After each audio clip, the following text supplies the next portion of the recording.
Welcome to...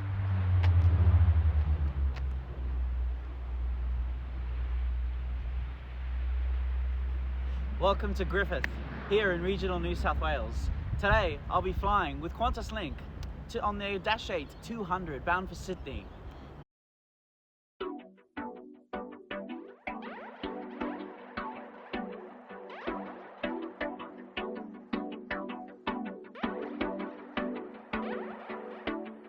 Griffith is a large regional town located in the state of New South Wales, approximately 350 kilometres northwest of Canberra or 600 kilometres west of Sydney. Griffith and other surrounding towns were created as part of the New South Wales state government's Murrumbidgee Irrigation Area Plan to supply local farmers with a fresh supply of water. The main industry, other than manufacturing goods, is farming. The main crops grown here are citrus fruits, rice, and grapes, which is the reason why this region is famous for good quality wine. The area is also called the Riverina. In order to link this town with major cities, QantasLink and Rex operate daily flights to Sydney and nearby Narrandera. As stated in my intro, today I will be flying with QantasLink. I arrived here by taxi after spending a pleasant day in the town, getting a bite to eat and wandering around, whilst also getting sunburnt. Check-in for QantasLink is right next to Rex and is to your right as you walk through the main door. After a quick and easy check-in, I proceeded outside to the viewing area. My flight today was actually supposed to depart nearly 3 hours ago, however due to some weather issues at Sydney, the flight was delayed. Whilst watching the Rex flight firing up its engines, another aircraft appeared on short final.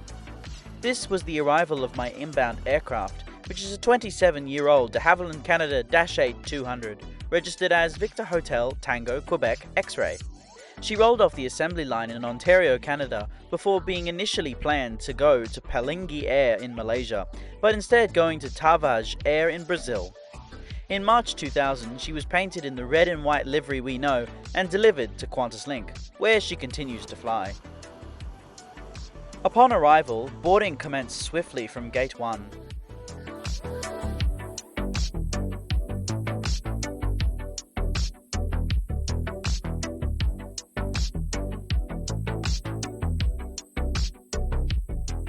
QantasLink's -8 200s are the smallest fleet member, comprising of 37 economy class seats spread out in a 2-2 layout.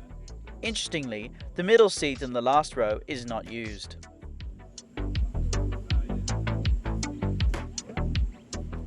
Today I will be seated in 5 Alpha. The economy class seat has 31 inches of pitch and 17 inches of width. There is a standard tray table that folds down and extends. In the seat back pocket, you'll find a safety card, magazine and air sickness bag. Above are individual reading lights, air vents and flight attendant call button.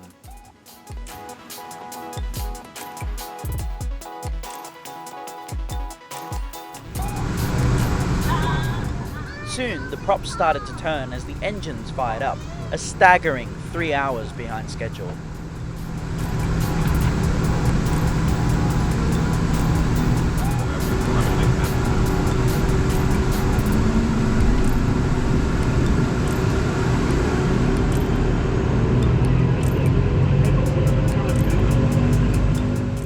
The minimum takeoff distance required for the -8 200 is 1,000 feet. As today's departure runway is only 1,700 feet, in order to lift off faster, the flaps were set to 10 degrees just prior to taxi.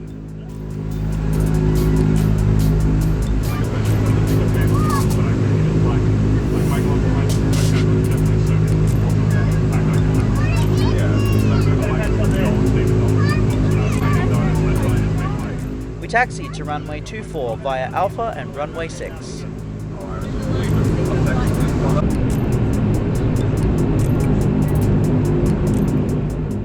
Now please enjoy this unedited takeoff.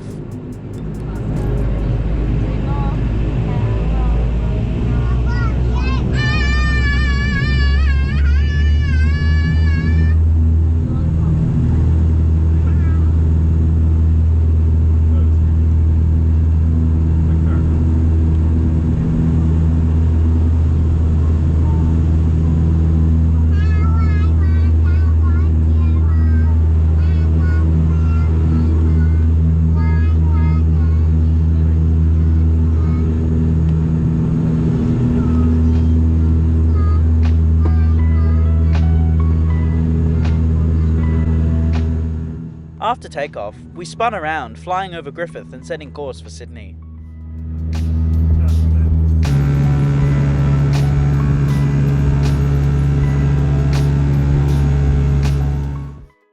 Flight time today is 1 hour and 9 minutes, covering a distance of 329 miles or 529 kilometers, cruising at 19,000 feet. After passing Griffith, the lone cabin crew member handed out bottles of water to all passengers.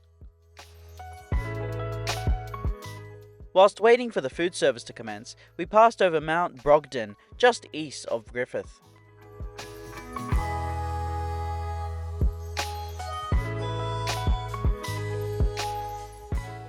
Soon the in-flight service started and we were offered a duo pack of cookies, which I have had before, and I colloquially name the Yin Yang cookies.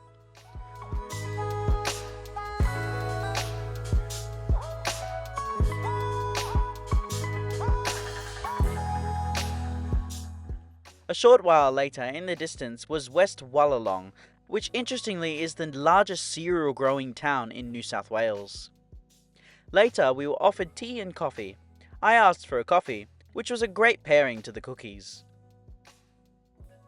As we flew closer to Sydney, another small town appeared beneath us, which this time was Barmerdam. Around 30 minutes before landing, everyone was offered sandwiches, to which I kindly accepted. These were roast chicken and sun-dried tomato pesto, and were incredibly tasty. One of the best sandwiches I've ever had. On board the DHC-8 Q400 is a single lavatory located at the front of the aircraft, just behind the cockpit. The bathroom itself is fairly roomy and has everything you'd expect to find for this aircraft type, except for a sink. As Christmas was 5 days away, just before landing we were given a small koala chocolate with an Xmas vibe.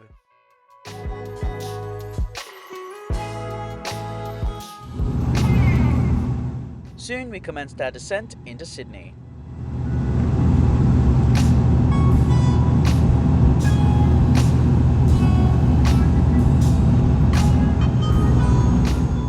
As the weather in Sydney was fairly poor, there wasn't much to be seen during descent.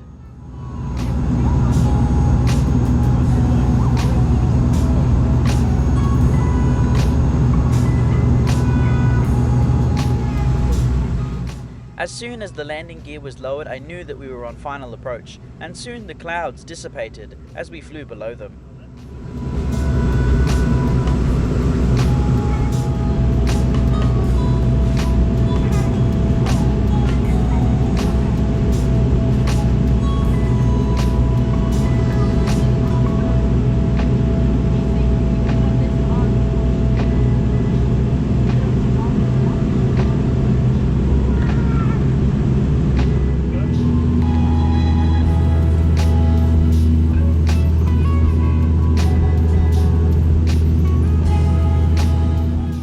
Quick challenge, see if you can spot the brand new QantasLink A220 in the background. It's pretty hard to spot, but it's there.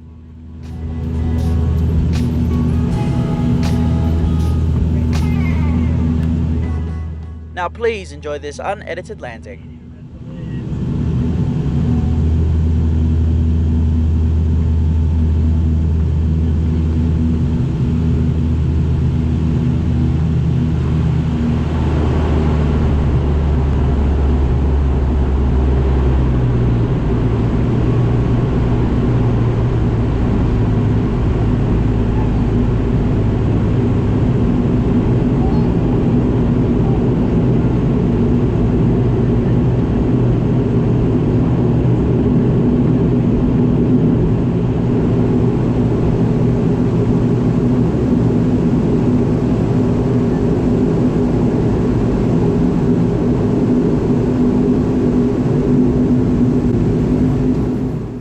After landing, we taxied back to the terminal via runway 7, Bravo and Bravo 2.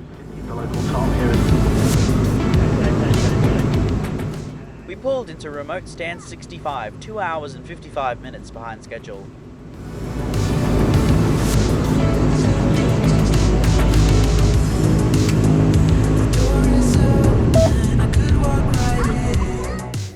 As I stepped off the aircraft and gave one last thanks to the amazing crew members, I followed my fellow passengers to the bus waiting for me.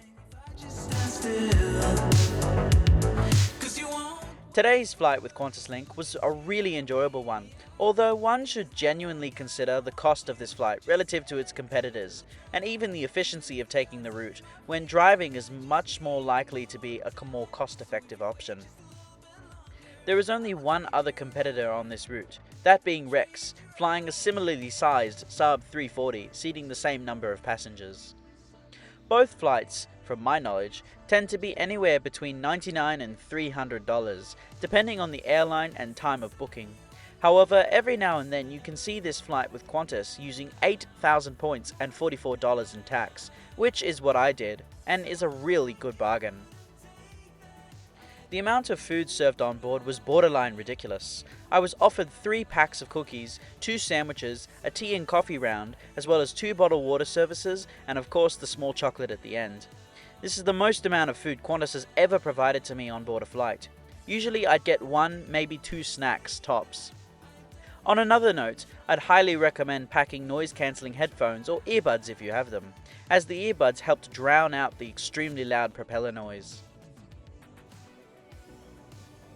One final note is that Griffith Airport, like most regional airports, does not have a security checkpoint, which to me is a little bit nerve-wracking, but I can understand why the airport doesn't have these facilities, as they can be expensive to operate and maintain, and mainly locals fly this route. Thank you so much for watching this video. I hope you enjoyed it. Please like, comment, and subscribe. Make sure to check out my other videos, and don't forget to push that notification bell if you enjoy my content. And I hope to see you again in the next one. See you later!